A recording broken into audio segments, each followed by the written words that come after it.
പിതാവിൻ്റെയും പുത്രൻ്റെയും പരിശുദ്ധാത്മാവിൻ്റെയും നാമത്തിൽ ആമീൻ. ദൈവമേ, നിർമ്മലവും പരിശുദ്ധവുമായ സ്തുതികളാൽ അവിടുന്ന് വാഴ്ത്തപ്പെടട്ടെ. അവിടുത്തെ വിശുദ്ധരും സകല സൃഷ്ടികളും അവിടുത്തെ വാഴ്ത്തട്ടെ. അവിടുത്തെ ദൂതന്മാരും അവിടുത്തെ തിരഞ്ഞെടുക്കപ്പെട്ട ജനവും അങ്ങയെ എന്നേക്കും വാഴ്ത്തട്ടെ. അവിടുന്ന് വാഴ്ത്തപ്പെട്ടവൻ എന്നാൽ അവിടുന്ന് എനിക്ക് സന്തോഷമേകി. ഞാൻ ശങ്കിച്ചതുപോലെ എനിക്ക് സംഭവിച്ചില്ല. അവിടുത്തെ അനന്ത കാരുണ്യത്തിന് അനുസൃതമായി അവിടുന്ന് ഞങ്ങളോട് വർത്തിച്ചു. സ്വർഗീയ പിതാവേ, അബ്ബാ പിതാവേ, അവിടുത്തെ നന്മകളെ പ്രകീർത്തിക്കുന്ന ഈ തിരുവചനം, അവിടുത്തെ അനന്ത കാരുണ്യത്തെ സ്തുതിക്കുന്ന ഈ തിരുവചനം, തോബിത്തിൻ്റെ പുസ്തകം 8-ാം അധ്യായത്തിൽ പറയുന്ന ഈ വചനം ഞങ്ങളിലും നിറവേറട്ടെ എന്ന് ഞങ്ങൾ പ്രാർത്ഥിക്കുന്നു. കർത്താവേ, എന്തെന്നാൽ അവിടുന്ന് ഞങ്ങൾക്ക് സന്തോഷമേകുന്നു, അവിടുന്ന് ഞങ്ങൾക്ക് വചനം നൽകുന്നു, അവിടുന്ന് ഞങ്ങളുടെ ജീവിതത്തെ വിശുദ്ധീകരിക്കുകയും അവിടുന്ന് ഞങ്ങളുടെ ദമ്പതികളെ അനുഗ്രഹിക്കുകയും അവരിലൂടെ തലമുറകളെ, സഭയെ വാർത്തെടുക്കുകയും ചെയ്യുന്നു. ദൈവമേ, അവിടുത്തേക്ക് സ്തുതി ഉണ്ടായിരിക്കട്ടെ. സ്വർഗീയ പിതാവേ, അവിടുത്തെ പരിശുദ്ധമായ ആത്മാവ് ഞങ്ങളിലിപ്പോൾ വന്ന് നിറയട്ടെ. യോർദാൻ നദിയിൽ മാടപ്രാവിൻ രൂപത്തിൽ ഈശോ മിശിഹായിൽ എഴുന്നള്ളി വന്ന ദിവ്യാത്മാവ്, ഓ ദൈവമേ, ഞങ്ങളുടെ മേലും ഇപ്പോൾ അയച്ചാലും ആ ദിവ്യ ശക്തി ഞങ്ങളിൽ നിറയുവാൻ കർത്താവെ അങ്ങ് തിരുമനസ്സായാലും ഞങ്ങളെല്ലാവരും അങ്ങയുടെ തിരുഗതം നിറവേറ്റുന്നവരും അങ്ങയുടെ പ്രിയ പുത്രരും പുത്രിമാരുമായി തിരുവാൻ അതുവഴി ഇടയാക്കണമേ. ദൈവമേ, ഞങ്ങളുടെ ദൈവമേ, ഞങ്ങളുടെ കറകളും കടങ്ങളും കഴുകി ഞങ്ങളെ വിശുദ്ധീകരിച്ച് പവിത്രീകരിച്ച് നിന്നെ പരിശുദ്ധനെന്ന് പാടി സ്തുതിക്കുവാൻ തക്ക വിധം ഞങ്ങളുടെ ജീവിതങ്ങളെ, ഞങ്ങളുടെ കുടുംബങ്ങളെ അങ്ങ് അനുഗ്രഹിച്ചാലും അവിടുത്തെ അനന്തമായ സ്നേഹത്തിന്, നിരന്തരമായ പരിപാലനയ്ക്ക്, നിത്യമായ കാരുണ്യത്തിന് ഞങ്ങളെന്നും സ്തുതിയും സ്തോത്രവും അർപ്പിക്കുന്നു. പരിശുദ്ധമേ, സകല വിശുദ്ധരെ ഞങ്ങൾക്ക് വേണ്ടി പ്രാർത്ഥിച്ചാലും. സാമുവേൽ പ്രവാചകൻ്റെ പുസ്തകം 1-ാം അധ്യായം 2 മുതലുള്ള തിരുവചനം. ഏൽക്കാനയ്ക്ക് 2 ഭാര്യമാരുണ്ടായിരുന്നു, ഹന്നായും പൊനീനായും. പൊനീനായ്ക്ക് മക്കളുണ്ടായിരുന്നു, ഹന്നായ്ക്കാട്ടെ മക്കളില്ലായിരുന്നു. ഏൽക്കാന് സൈന്യങ്ങളുടെ കർത്താവിനെ ആരാധിക്കുവാനും അവിടുത്തെ ബലിയർപ്പിക്കുവാനുമായി വർഷം തോറും തൻ്റെ പട്ടണത്തിൽ നിന്ന് ഷീലോയിലേക്ക് പോകുമായിരുന്നു. ഏലിയയുടെ പുത്രന്മാരായ ഹോഫ്നിയും പിനെഹായസും ആയിരുന്നു അവിടെ കർത്താവിൻ്റെ പുരോഹിതന്മാർ. ബലിയർപ്പിക്കുന്ന ദിവസം ഏൽക്കാന് ഭാര്യ പൊനീനായ്ക്കും അവിടെ പുത്രന്മാർക്കും പുത്രിമാർക്കും ഓഹരി കൊടുത്തിരുന്നു. ഹന്നായെ കൂടുതൽ സ്നേഹിച്ചിരുന്നെങ്കിലും അവൾക്ക് ഒരംശം മാത്രമേ നൽകിയിരുന്നുള്ളൂ. എന്നാൽ കർത്താവ് അവളെ വന്ധ്യയാക്കിയിരുന്നു. വന്ധ്യത നിമിത്തം അവളുടെ സപ്തിനി അവളെ വേദനിപ്പിച്ചിരുന്നു. ആണ്ടുതോറും കർത്താവിൻ്റെ ഭവനത്തിലേക്ക് പോയിരുന്നപ്പോഴൊക്കെ അവൾ ഹന്നായെ പ്രകോപിപ്പിച്ചിരുന്നു. അതിനാൽ ഹന്ന കരയുകയും ഭക്ഷണം കഴിക്കാതിരിക്കുകയും ചെയ്തു. ഭർത്താവായ ഏൽക്കാന് അവളോട് ചോദിച്ചു, ഹന്ന, എന്തിനാണ് നീ കരയുകയും ഭക്ഷിക്കാതിരിക്കുകയും ചെയ്യുന്നത്? എന്തിന് ദുഃഖിക്കുന്നു? ഞാൻ നിനക്ക് 10 പുത്രന്മാരിലും ഉപരിയല്ലേ? യേശുക്രിസ്തുവിൽ സ്നേഹമുള്ള ഭാര്യ ഭർത്താക്കന്മാരെ, ഈ വചനം, പ്രത്യേകിച്ച് 1 സാമുവേൽ 1-ാം അധ്യായം 8-ാം വചനം, ഭാര്യ ഭർത്താക്കന്മാർ ഒരു തരത്തിൽ പറഞ്ഞാൽ എല്ലാ ദിവസവും വായിക്കേണ്ട വചനമാണെന്നാണ് എനിക്ക് തോന്നുക. കാരണം ജീവിതയാത്രയിൽ ജീവിത പങ്കാളിയുടെ കരുത്ത് ശോഷിച്ചു പോകാം, ആരോഗ്യം ക്ഷയിച്ചു പോകാം, സൗന്ദര്യം ദുരൂഭവിക്കാം, മനസ്സ് മരവിക്കാം, ജീവിതം മുരടിക്കാം. അവിടെയൊക്കെ പരസ്പരം താങ്ങായി, തണലായി, തലോടലായി, ശക്തിയായി ഭവിക്കേണ്ടവരാണ് സ്ത്രീ പുരുഷന്മാർ, ഭാര്യ ഭർത്താക്കന്മാർ. ഈ സംഭവം ഓർക്കാം. ഹന്ന തനിക്ക് കുഞ്ഞുങ്ങളില്ലാത്തതിനെ പ്രതി എത്രമാത്രം വേദനിക്കുന്നു. അത് വാസ്തവത്തിൽ നമുക്ക് വളരെ എളുപ്പത്തിൽ മനസ്സിലാക്കാൻ പറ്റും. ലോക ചരിത്രത്തിൽ തന്നെ ശരിയായ ഭാര്യ-ഭർത്തൃ ജീവിതം നയിക്കുന്ന ഏതൊരു വ്യക്തിയുടെയും അതിയായ ആഗ്രഹമാണ് ഒരു കുഞ്ഞ് ഉണ്ടാവുക, ഒരു കുഞ്ഞിന് ജന്മം കൊടുക്കുക, അതിനെ പോറ്റി വളർത്തുക, അത് വലുതാകുന്നത് കാണുക, അതിൻ്റെ ചലനങ്ങൾ ശ്രദ്ധിക്കുക, അതിൽ ആനന്ദിക്കുക എന്നത്. അത് പ്രത്യേകിച്ച് കുടുംബജീവിതത്തിൻ്റെ സവിശേഷത കൂടിയാണ്. ഇങ്ങനെ ആയിരിക്കെ യഹൂദ പാരമ്പര്യത്തിൽ കുഞ്ഞില്ലെങ്കിൽ ആ ഇല്ലായ്മയുടെ വേദന മാത്രമല്ല അനുഭവിക്കേണ്ടത്, മറിച്ച് നാട്ടിലും വീട്ടിലുമുള്ളവരുടെ നിന്ദനവും കൂടി ഏൽക്കേണ്ടി വരും. കാരണം അത് ദൈവശാപമായിട്ട്, കുഞ്ഞില്ലാത്തത് ദൈവശാപമായിട്ടും ദൈവത്തിൻ്റെ ശിക്ഷയായിട്ടുമൊക്കെ കണ്ടിരുന്നൊരു കാലഘട്ടമാണിത്. പ്രിയ ദമ്പതിമാരെ, അപ്പോൾ നമുക്ക് വീണ്ടും ഈ ഹന്നായുടെ കുഞ്ഞില്ലാത്തതിൻ്റെ ഹൃദയ നൊമ്പരം നമുക്കൊരിക്കൽ കൂടി ഓർക്കാം. അങ്ങനെ വ്രണത ഹൃദയ ആയ, മുറിവേറ്റ മനസ്സുള്ള, കണ്ണുനീർ വാർത്തുകൊണ്ടിരിക്കുന്ന ഹന്നായുടെ പക്കലേക്ക് എൽക്കാന എന്ന ഭർത്താവ് കടന്നു വന്നിട്ട് പറയുന്നത് എത്ര നല്ല ഡയലോഗാണ്, എത്രമാത്രം എംപവർ ചെയ്യുന്ന വചനമാണ്, എത്രമാത്രം അത് എനർജൈസ് ചെയ്യും, ശക്തിപ്പെടുത്തും. എന്താ പറയുന്നത്? ഹന്ന, നീ എന്തിനാ ദുഃഖിക്കുന്നേ? ഹന്ന, നീ എന്തിനാ വേദനിക്കുന്നേ? ഹന്ന, നീ എന്തിനാ വിഷാദിച്ചിരിക്കുന്നേ, കരയുന്നേ? ഞാൻ നിനക്ക് കുഞ്ഞില്ലാത്ത കൊണ്ടോ? ഞാൻ നിനക്ക് 10 മക്കളുള്ളതിലും കൂടുതൽ അല്ലേ? നിൻ്റെ കൂടെ ഞാൻ നിൽക്കില്ലേ? നിൻ്റെ കൂടെ ഞാൻ വരില്ലേ? നിന്നെ ഞാൻ സഹായിക്കില്ലേ? നിന്നെ ഞാൻ സ്നേഹിക്കില്ലേ? നീ പിന്നെ എന്തിനാ വിഷമിക്കുന്നേ? നീ എന്തിനാ വേദനിക്കുന്നേ? എന്തിനു ദുഃഖിക്കുന്നു? ഞാൻ നിനക്ക് 10 പുത്രന്മാരിലും ഉപരിയല്ലേ? ഇതിലപ്പുറം ഒരു ഭാര്യയ്ക്ക് എന്താ കേൾക്കാനുള്ളത്? സ്വന്തം ഭർത്താവ് കടന്നു വന്നിട്ട് കണ്ണുനീരൊപ്പുകയാണ്. ഇത് കണ്ണുനീരൊപ്പിക്കൊണ്ട് പറയുന്ന വചനം തന്നെയാവും. കണ്ണുനീരൊപ്പുകയാണ്, മാറിൽ തലോടുകയാണ്, മനസ്സിൽ അഭിഷേക തൈലം പുരട്ടുകയാണ്. ആ മനസ്സിൻ്റെ സംഘർഷം മുഴുവൻ ഒറ്റ നിമിഷം കൊണ്ട് നിശ്ചയമായും ഇല്ലാതായി കാണും. അപ്പോൾ ഹന്ന കുടുകുട ചിരിച്ച് കാണും. അതേ പ്രിയപ്പെട്ട സഹോദരന്മാരെ, ദമ്പതികളെ, ജീവിത പങ്കാളിയെ ചിരിപ്പിക്കുന്ന ജീവിതമാണ് ശരിയായ ഭാര്യ-ഭർത്തൃ ജീവിതം. ജീവിത പങ്കാളിയെ രസിപ്പിക്കുന്ന, ജീവിത പങ്കാളിക്ക് ആശ്വാസം പകരുന്ന, ജീവിത പങ്കാളിക്ക് ആനന്ദം പകരുന്ന, ജീവിത പങ്കാളിയോട് എപ്പോഴും ചേർന്ന് നിൽക്കുന്ന ജീവിതം, അതാണ് ദാമ്പത്യ ജീവിതം. മാറി നിൽക്കുന്നതല്ല, മാറ്റി നിൽക്കുന്നതുമല്ല. അതുകൊണ്ട് തന്നെ നമ്മളിപ്പോൾ ഓർക്കേണ്ടത്, ഇതിനോടനുബന്ധമായിട്ട് നമ്മൾ ചിന്തിക്കേണ്ട ഒരു കാര്യമുണ്ട്. അത്യാവശ്യം ജീവിക്കാനൊക്കെയുള്ള സാമ്പത്തിക ശേഷിയൊക്കെ ഉണ്ടെങ്കിൽ, നിവൃത്തിയുണ്ടെങ്കിൽ, ജോലിയുടെ പേരിൽ, പണത്തിൻ്റെ പേരിലൊന്നും ജീവിത പങ്കാളിയെ വിട്ടുപേക്ഷിച്ചിട്ട് ലോകത്തിൽ അവിടെ എവിടെയും പോയി ജോലിക്ക് പോകേണ്ട കാര്യമില്ല. ഒരു മാർഗ്ഗവും ഇല്ലെങ്കിൽ, ജീവിതം മുന്നോട്ട് കൊണ്ടുപോകാൻ പറ്റില്ലെങ്കിൽ നമുക്ക് മനസ്സിലാക്കാം. അഥവാ ഇനി അങ്ങനെ പോകേണ്ടി വന്നാൽ എന്ത് വില കൊടുത്തും എന്തൊക്കെ നഷ്ടങ്ങൾ സഹിച്ചും ജീവിത പങ്കാളിയെയും കൂടി കൂട്ടിക്കൊണ്ടു പോകുവാൻ എത്രയും വേഗം സാധിക്കട്ടെ. കാരണം ദൈവം നിങ്ങളെ ഒന്നിപ്പിച്ചത് ഭിന്നിച്ചിരിക്കാനല്ല, അകന്നിരിക്കാനല്ല, വിദൂരങ്ങളിൽ സഞ്ചരിക്കാനല്ല, അടുത്ത് സഞ്ചരിക്കാനാണ്. അടുത്ത് സഞ്ചരിക്കാനാണ്. അടുത്തിരുന്ന് പരസ്പരം ജീവിതം ശക്തിപ്പെടുത്താനും സൗഖ്യപ്പെടുത്താനും സ്വാതന്ത്ര്യപ്പെടുത്താനും സന്തോഷത്തിലേക്ക് നയിക്കുവാനും വേണ്ടിയിട്ടുള്ള വിളിയാണ്. ഈ സമയത്ത് ഈ ബഹുമാനപ്പെട്ട സാധു ടീര പറയാറുള്ളതും എഴുതാറുള്ളതുമായ ഒരു സംഭവം ഞാൻ ഓർക്കുകയാണ്. ഭാര്യ-ഭർത്തൃ ജീവിതത്തെക്കുറിച്ച് ജീവിതാനുഭവത്തിൽ നിന്നും അദ്ദേഹം പറയുന്ന കാര്യമാണ്. അതിങ്ങനെയായിരുന്നു.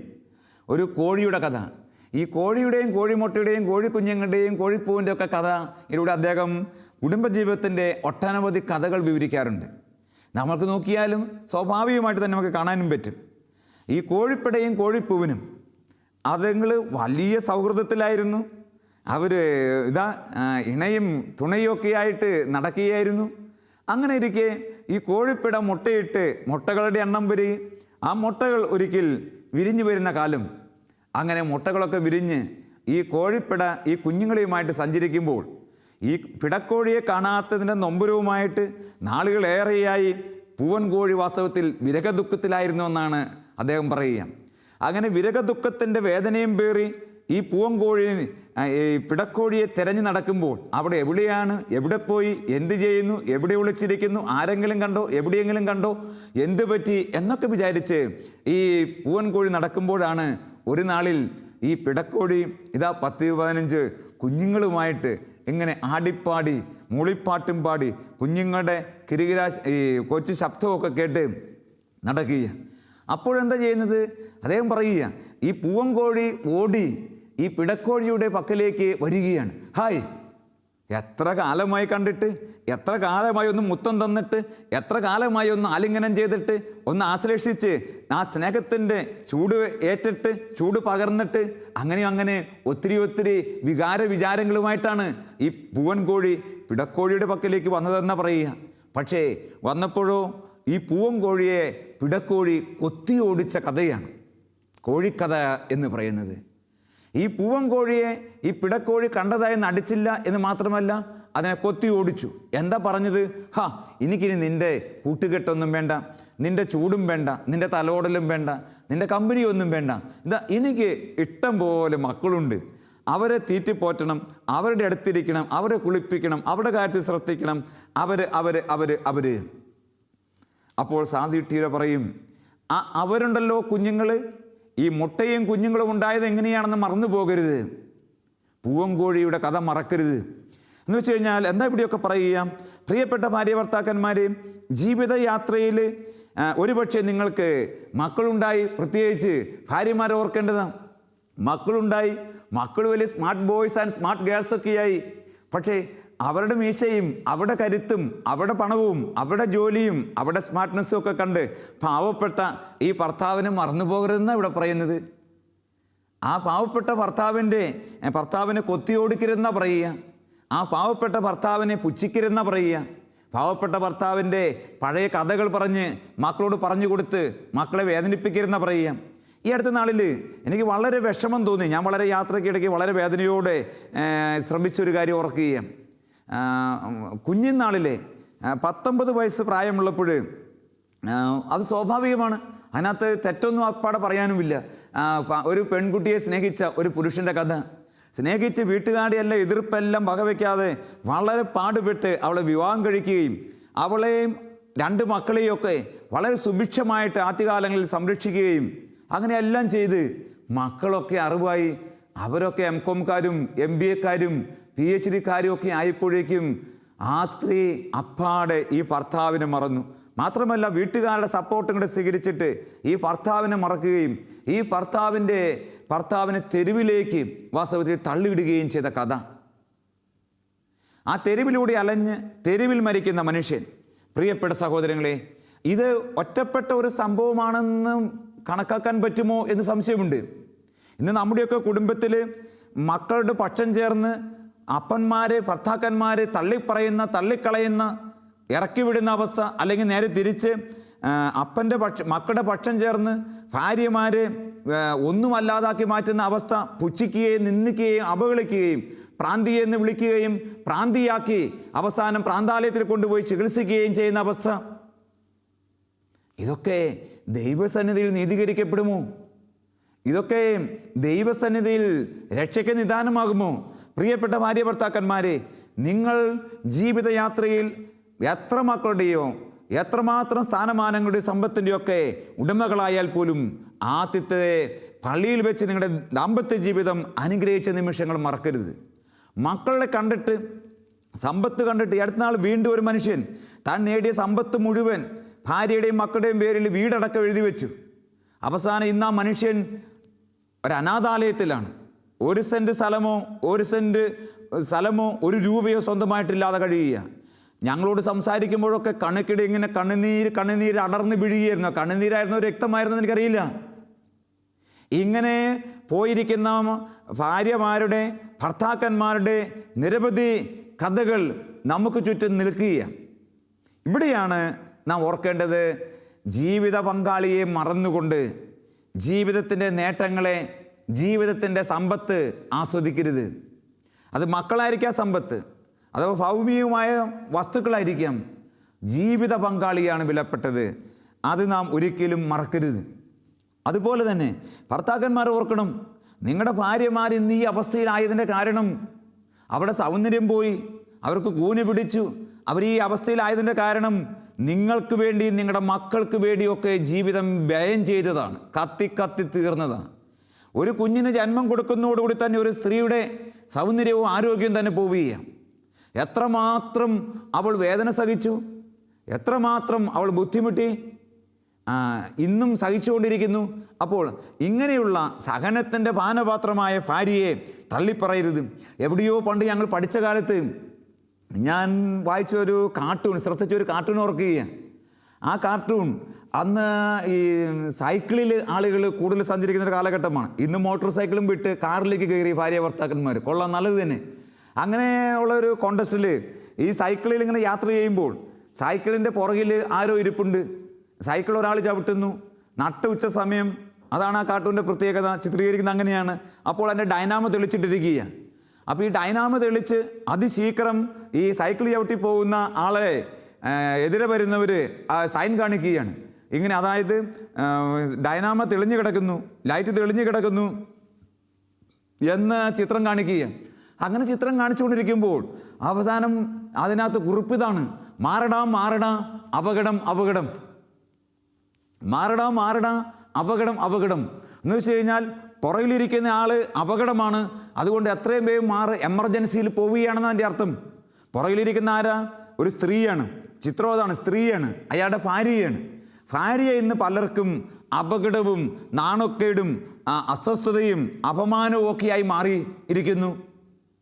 പ്രിയ ഭർത്താക്കന്മാരെ, നമ്മൾ തിരിച്ചറിയണം എങ്ങനെയാണ് ഈ അവസ്ഥയിലെത്തിയത്. ഒരുപക്ഷെ നിങ്ങളുടെ ഇടി കൊണ്ടാണ്, ഒരുപക്ഷെ നിങ്ങളുടെ തെറി കേട്ടാണ്, ഒരുപക്ഷെ നിങ്ങളുടെ കുറ്റം പറച്ചിൽ മൂലമാണ്, ഒരുപക്ഷെ നിങ്ങളുടെ നിന്ദനം മൂലമാണ്, ഒരുപക്ഷെ സ്ത്രീധനത്തിൻ്റെ പേരിൽ നിങ്ങൾ അവളെ അവഹേളിച്ചതിൻ്റെ പേരിലാണ്, നിങ്ങൾക്ക് വേണ്ടി കഠിനാധ്വാനം ചെയ്തതിൻ്റെ പേരിലാണ്, കുടുംബത്തിന് വേണ്ടി കുഞ്ഞുങ്ങൾക്ക് ജന്മം കൊടുത്തതിൻ്റെ പേരിലാണ്.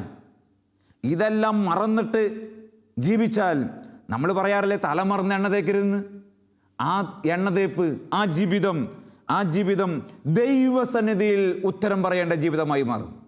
അതുകൊണ്ട് ഭാര്യ ഭർത്താക്കന്മാരുടെ ജീവിതം, ആ ജീവിതം ദൈവത്തിൻ്റെ ദാനമാണെന്ന ബോധ്യത്തിൽ തന്നെയായിരിക്കണം ആ ജീവിതം. അത് പരസ്പരം ബഹുമാനിച്ചുകൊണ്ട്, പരസ്പരം പങ്കുവെച്ചുകൊണ്ട്, പരസ്പരം എംപവർ ചെയ്തുകൊണ്ടുള്ള ജീവിതമായിരിക്കണം. എൽക്കാന പറഞ്ഞതുപോലെ ഭാര്യയ്ക്ക് ഭർത്താവിനോടും ഭർത്താവിന് ഭാര്യയ്ക്കും പറയാൻ പറ്റണം. മക്കൾ അങ്ങനെ പറഞ്ഞെങ്കിൽ പറയട്ടെ, ഞാൻ നിങ്ങളുടെ കൂടെയില്ലേ, ഭാര്യയ്ക്ക് ചോദിക്കാൻ പറ്റണം. എത്രയോ അപ്പന്മാർ മക്കളുടെ ക്രൂരമായ വിനോദം കേട്ട് അടികൊണ്ട് തെറി കൊണ്ട് വേദനിക്കുന്നുണ്ടെന്നറിയാവോ. അപ്പോഴും ഭാര്യമാരെ നിങ്ങൾ ഓർക്കണം, അവർക്ക് ആശ്വാസം നിങ്ങൾ മാത്രമാണ്. അപ്പോൾ നിങ്ങൾ ഓർക്കണം ഭർത്താക്കന്മാരെ, മക്കളുടെ ക്രൂര വിനോദത്തിനിടയാകുന്ന അമ്മമാരുടെ ആശ്വാസവും താങ്ങും നിങ്ങളായിരിക്കണം. ഏൽക്കാന പറഞ്ഞതുപോലെ പറയാൻ പറ്റണം. അവനോ അവളോ അങ്ങനെ ചെയ്തെങ്കിൽ, അങ്ങനെ പറഞ്ഞെങ്കിൽ സാരമില്ല, നിനക്ക് ഞാനില്ലേ, നിനക്ക് താങ്ങായി, നിനക്ക് ഊന്നുവടിയായി, നിനക്ക് തേരായി, നിനക്ക് തണലായി ഞാനില്ലേ. ഇത് മനസ്സിലോർത്താൽ പോരാ, പറഞ്ഞാൽ പോരാ, ജീവിതത്തിൽ കാണിച്ചു കൊടുക്കണം. കാരണം എങ്കിലേ ആ മുറിപ്പാടുകളിൽ നിന്ന് അവർക്ക് മുക്തി ഉണ്ടാവുകയുള്ളൂ, എങ്കിലേ ആ വേദനകളിൽ നിന്ന് അവർക്ക് മോചനമുണ്ടാവുകയുള്ളൂ. അപ്പോൾ ഈശോ പറഞ്ഞത് ഞാൻ ഓർക്കുകയാണ്. ഈശോ അപ്പസ്തോലന്മാർ അതീവ ദുഃഖത്തിലായിരുന്നപ്പോൾ ഇപ്രകാരം പറഞ്ഞു. തൻ്റെ യാത്രയെക്കുറിച്ച് ഈശോ പറയുന്നതാണ്, സ്വർഗയാത്രയെക്കുറിച്ച്. യോഹന്നാന്റെ സുവിശേഷം 14-ാം അധ്യായം 16-ാം വചനത്തിൽ. അപ്പോൾ ഈശോ പറയുക, ഞാൻ വീണ്ടും നിങ്ങളെ വന്നു കാണും, അപ്പോൾ നിങ്ങളുടെ ദുഃഖം സന്തോഷമായി മാറും.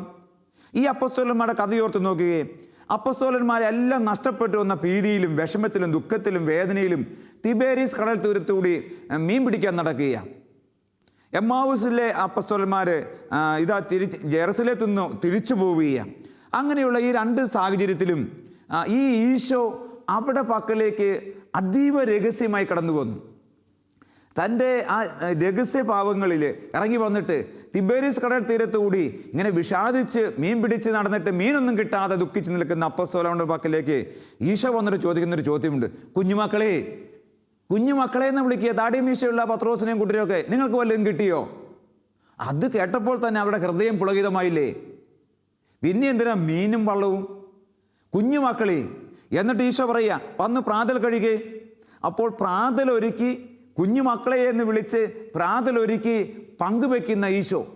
പ്രിയപ്പെട്ട ഭർത്താക്കന്മാരെ, നിങ്ങൾ പുരുഷന്മാരാണെന്ന് ശരി തന്നെ. ആ കാലഘട്ടമൊക്കെ പോയി പുരുഷൻ ചെയ്യാത്ത ഒരു ജോലിയില്ല.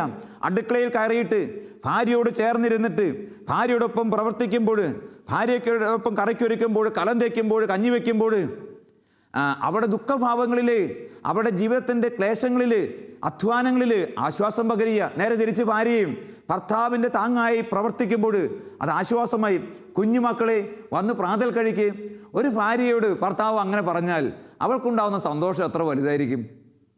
എന്താ, അവളെ എവിടെയെങ്കിലും പോയിട്ട് വരുമ്പോഴേക്കും എല്ലാം റെഡിയാക്കി വെച്ചിട്ട്, എല്ലാം റെഡിയാണ്, വാ കുളിച്ചിട്ട് വാ, അല്ലെങ്കിൽ കൈ കഴുകിയിട്ട് വാ, പ്രാതൽ കഴിക്കാം, അത്താഴം കഴിക്കാം എന്നൊക്കെ പറയുമ്പോൾ വാസ്തവത്തിൽ അതാ ഭാര്യ ഭർത്തൃ ജീവിതത്തിന് വല്ലാത്ത ശക്തിയാവുക. വെറുതെ ഓർത്തിരുന്നാൽ പോരാ, പറഞ്ഞിട്ട് കാര്യമില്ല, പ്രവർത്തിക്കാൻ നമ്മൾ പഠിക്കണം. ഈശോ എമ്മാവൂസ് ശിഷ്യന്മാരുടെ പക്കലേക്ക് പോയി. അവിടെ ചെന്നിട്ട് എന്താ പറയുന്നത്? അവിടെ ഹൃദയം ജ്വലിപ്പിക്കുന്ന വിധത്തിൽ ഈശോ സംസാരിച്ചു. അവിടെ കണ്ണുകൾ തുറക്കുന്ന വിധത്തിൽ ഈശോ പ്രവർത്തിച്ചു. അവിടെ മാംസപേശികൾക്ക് ബലം പകരുന്ന വിധത്തിൽ ഈശോ പ്രവർത്തിച്ചു. അങ്ങനെ അവിടെ ദുഃഖവും വേദനയും നിരാശയും എല്ലാം വിട്ടുപോയി. ഈശോ ചെയ്തത് അതാണ്. അതുപോലെ ഭാര്യ ഭർത്താവിൻ്റെ സമീപത്തേക്ക് കടന്നു ചെന്നിട്ട്, ഭർത്താവ് ഭാര്യയുടെ സമീപത്തേക്ക് കടന്നു ചെന്നിട്ട് അവിടെ ഹൃദയത്തിൻ്റെ പാപവും ഭാരവും നീക്കിക്കളയണം. അവരുടെ കണ്ണിൻ്റെ മിഴികളിൽ നിന്നും മിഴിനീർ തുടച്ചു കളയണം. നിങ്ങൾ ദൈവത്തിൻ്റെ കരമായി, ദൈവത്തിൻ്റെ സ്പർശനമായി ജീവിതത്തിൽ മാറണം. അതാണ് ദാമ്പത്യ ജീവിതത്തിൻ്റെ ഉയർച്ച, പക്വതയിലേക്കുള്ള വളർച്ച. ജഡികമായ അവസ്ഥയൊക്കെ വിട്ടിട്ട് അതിനൊക്കെ അതീതമാണ് ദാമ്പത്യ ജീവിതം എന്ന തിരിച്ചറിവുണ്ടാകണം. ആ തിരിച്ചറിവിലേക്ക് കർത്താവ് വിളിക്കുകയും. നോക്കുകയെ, എൽക്കാന അങ്ങനെ ചെയ്തത്. നമുക്ക് ആ എൽക്കാനയുടെ വാക്കുകൾ വീണ്ടും ഒരിക്കൽ കൂടി ഓർക്കാം. എൽക്കാന പറയുക ഭാര്യയോട്, ഹന്ന, നീ എന്തിനാ വിഷമിക്കുന്നേ? നീ എന്തിനാ വേദനിക്കുന്നേ? നിനക്ക് ഞാൻ ഇത്രയെത്ര മക്കളുള്ളതിലും നല്ലതല്ലേ? ഈശോ പറഞ്ഞു, നിങ്ങളെ ഞാൻ വീണ്ടും വന്നു കാണും. യോഹന്നാന്റെ സുവിശേഷം 14:16. അപ്പോൾ നിങ്ങളുടെ ദുഃഖം സന്തോഷമായി മാറും. പ്രിയപ്പെട്ട ഭാര്യ ഭർത്താക്കന്മാരെ, ജീവിതയാത്രയിൽ നിങ്ങൾ എത്ര വിദൂരത്താണെങ്കിലും ശരി, എത്ര സമീപത്താണെങ്കിലും ശരി, ഹൃദയങ്ങളുടെ കണ്ടുമുട്ടലാണ്, ഹൃദയങ്ങളുടെ ഉൾച്ചേരലാണ് ദാമ്പത്യം. കണ്ണുകളുടെ കണ്ണുമുട്ടലാണ് ദാമ്പത്യം. മനസ്സുകളുടെ സ്വരച്ചേർച്ചയാണ് ദാമ്പത്യം. അവിടെ ഈ സ്വാന്തനം പകരുന്ന വ്യക്തികളായിട്ട് നിങ്ങൾക്ക് തീരാനാകട്ടെ. ദൈവസന്നിധിയിലേക്ക് തിരിയുമ്പോൾ അത് സാധിക്കും. ദൈവത്തോട് ചേർന്നിരിക്കുമ്പോൾ അത് സാധിക്കും. അപ്പോൾ അങ്ങനെ കർത്താവ് നമ്മെ വിളിക്കുന്നത്, കർത്താവ് നിങ്ങളെ വിളിച്ചിരിക്കുന്നത് അതിനു വേണ്ടിയിട്ടാണ്. ലോകത്തിൽ ഒരു സ്നേഹത്തിൻ്റെ സംസ്കാരം പടുത്തുയർത്താനാണ് നിങ്ങളെ വിളിച്ചിരിക്കുന്നത്. ഈ ക്രൂരതയുടെ ലോകത്ത്, ഈ ഗുണ്ടായുസത്തിൻ്റെ ലോകത്ത്, ഈ മതഭ്രാന്തിൻ്റെ ലോകത്ത്, ഈ സമ്പത്താണ് എല്ലാം വിചാരിക്കുന്ന ലോകത്ത്, ഈ സുഖിമാന്മാരുടെ ലോകത്ത് ഒരു പങ്കുവെക്കലിൻ്റെയും സ്നേഹത്തിൻ്റെയും കുദാശയായി വർത്തിക്കുക ദൈവം നമ്മെ വിളിച്ചിരിക്കുക. പ്രിയപ്പെട്ടവരെ, ദൈവസന്നിധിയിലേക്ക് നമുക്ക് തിരിയാം. ദൈവസന്നിധിയിലേക്ക് തിരിയുമ്പോൾ ഞാൻ ഓർക്കുക, പണ്ടൊരിക്കൽ ഒരു മനുഷ്യൻ ഒരു ദമ്പതികളുമായിട്ടുള്ള സംസാരത്തിൽ അവർ പറഞ്ഞ കാര്യം ഓർക്കുകയായിരുന്നു. ഈ മനുഷ്യൻ പഠിച്ച് PhD കഴിഞ്ഞ് അതുപോലെ ഉന്നതമായ നിലയിൽ, വളരെ ഉയർന്ന ഒരു നിലയിൽ ജീവിതം എത്തി. അപ്പോൾ അങ്ങനെ ജീവിതം എത്തി ഒരു നാൾ ഇയാളിങ്ങനെ വലിയ അവാർഡ് വാങ്ങിക്കുന്ന ഒരു സമയമുണ്ട്. അതിനോട് ആരോടും പറയരുതെന്ന് പറഞ്ഞുകൊണ്ടാണ് ഞാൻ പേര് പറയാത്തത്. ഇങ്ങനെ അവാർഡൊക്കെ ഏറ്റുവാങ്ങുമ്പോൾ അന്ന് ഭാര്യയ്ക്ക് അത് കാണാൻ പോകാൻ പറ്റിയില്ല. സാഹചര്യം അങ്ങനെയായിരുന്നു. അപ്പോൾ ഈ ഭാര്യയുടെ അടുത്തേക്ക് പ്രസ്സുകാർ വന്നിട്ട് ചോദിക്കുന്നുണ്ട്, പത്രക്കാർ, താങ്കളുടെ ജീവിതത്തിലെ ഏറ്റവും സുന്ദരമായ ആനന്ദകരമായ ഒരു നിമിഷമാണ് ഇന്നില്ലേ? ഏറ്റവും സുന്ദരവും ആനന്ദകരവുമായ സമയമാണ് ഇല്ലേ എന്ന് ചോദിക്കുമ്പോൾ ആ ഭാര്യ ഒരു സങ്കോചവുമില്ലാതെ ഇപ്രകാരം ഉത്തരം പറഞ്ഞു. എന്താണെന്നും, അത് ഇന്നല്ല, അപ്പോൾ ആളുകൾ ആശ്ചര്യത്തോടെ നോക്കി നിൽക്കുക. അത് ഇന്നല്ല. ഇത്ര വലിയ ഒരു മഹിമ ഭർത്താവിന് ലഭിച്ചിട്ട്, അഥവാ ഒരു സ്ഥാനം ഭർത്താവിന് ലഭിച്ചിട്ട് ഇന്ന് അല്ല പിന്നെ എപ്പോഴാ എന്നുള്ള ഭാവത്തിൽ ആളുകൾ നിൽക്കുമ്പോൾ ആ സ്ത്രീ, ആ ഭാര്യ വളരെ രസകരമായിട്ട് പറഞ്ഞു, അത് അന്ന് അദ്ദേഹം എൻ്റെ കൈ ഓർത്ത് പിടിച്ച നിമിഷമാണ്. വിവാഹമെന്ന കൂദാശയിലൂടെ ദൈവത്തിൽ ഞങ്ങൾ ഒന്നായ സമയമാണ് എൻ്റെ ജീവിതത്തിലെ ഏറ്റവും സുന്ദരവും ഏറ്റവും ആനന്ദകരവുമായ നിമിഷം.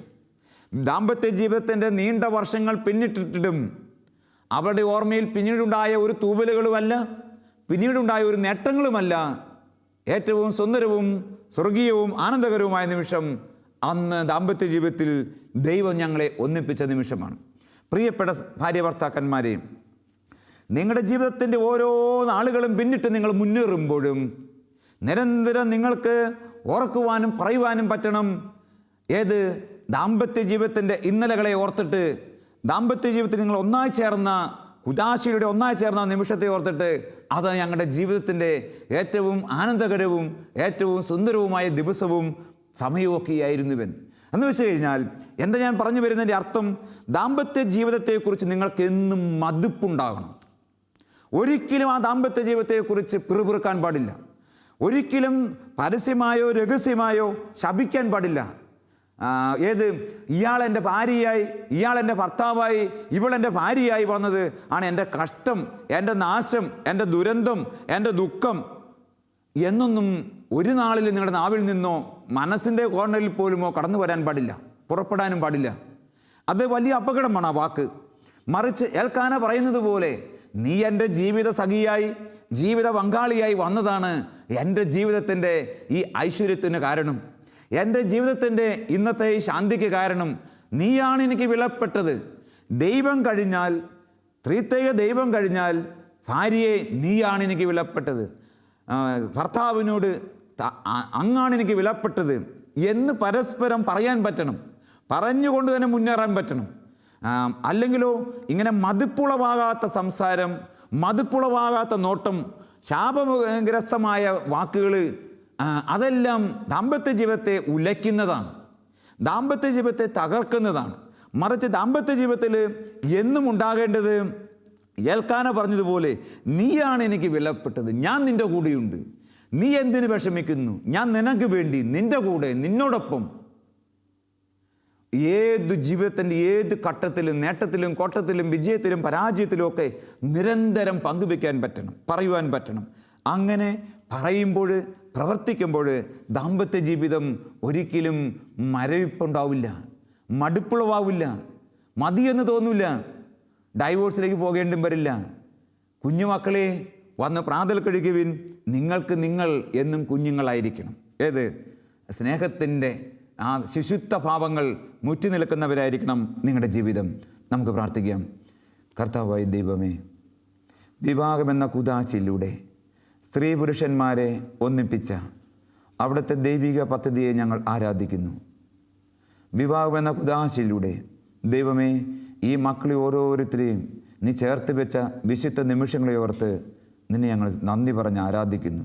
കർത്താവേ, ലോകത്തിലാണല്ലോ നിൻ്റെ കുടുംബം നീ പടുത്തുയർത്തിയത്, ലോകത്തിലാണല്ലോ നീ സ്ത്രീ പുരുഷന്മാരെ ചേർത്ത് വെച്ചത്.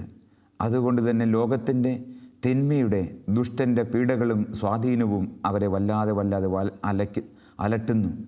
ഈശോമിശിഹായേ, നിൻ്റെ തിരുരക്തത്തിൻ്റെ സംരക്ഷണം എല്ലാ ദമ്പതികൾക്കും പ്രദാനം ചെയ്യണമേ. ഈശോയെ, ലോകത്തിൻ്റെ പ്രകരമേറ്റ് മുറിപ്പാടേറ്റ് വേദനിക്കുന്ന, ദുഃഖിക്കുന്ന, കണ്ണുനീർ കലർന്ന് മനസ്സുമായി നീങ്ങുന്ന എല്ലാ ഭാര്യമാരെയും ഭർത്താക്കന്മാരെയും അങ്ങിപ്പോൾ കടാക്ഷിക്കണമേ. അവരെ ഓരോരുത്തരെയും പരസ്പരം കണ്ണുനീർ തുടയ്ക്കുന്നവരും, പരസ്പരം ശക്തിപ്പെടുത്തുന്നവരും, പരസ്പരം ബലപ്പെടുത്തുന്നവരും, പരസ്പരം താങ്ങും തണലുമായി തീരുന്നവരുമായി മാറുവാൻ വേണ്ട ആത്മീയ കൃപ അവരുടെ മനസ്സുകളിൽ, ആത്മാവിൽ നിക്ഷേപിക്കണമേ. ദൈവമേ, അങ്ങനെ നിൻ്റെ ഹിതാനുസരണം എല്ലാ ദമ്പതികളും ലോകത്തിൽ വ്യാപരിക്കുവാൻ, ജീവിക്കുവാൻ ഇടയാകട്ടെ. കൃപകളും വരങ്ങളും കൊണ്ട് ദാമ്പത്യ ജീവിതത്തെ അനുദിനം പുഷ്ടിപ്പെടുത്തുന്ന പക്വതയിലേക്ക് നയിക്കുന്ന ദൈവമേ, അങ്ങേ ഞങ്ങൾ സ്തുതിക്കുന്നു, അങ്ങേ ഞങ്ങൾ ആരാധിക്കുന്നു. അവിടുത്തേക്കെന്നും മഹത്വവും സ്തോത്രവും ആരാധനയും ഉണ്ടായിരിക്കട്ടെ. ആമേൻ.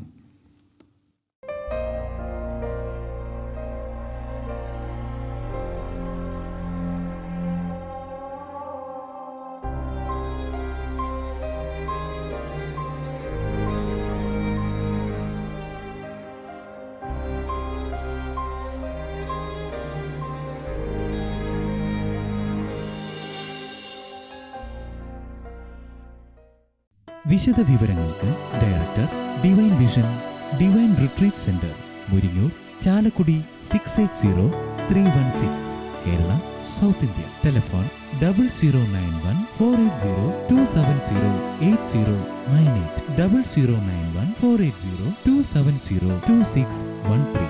Fax 0091 480 270 8097. Email mail.divintv@gmail.com. Website www.drcm.org.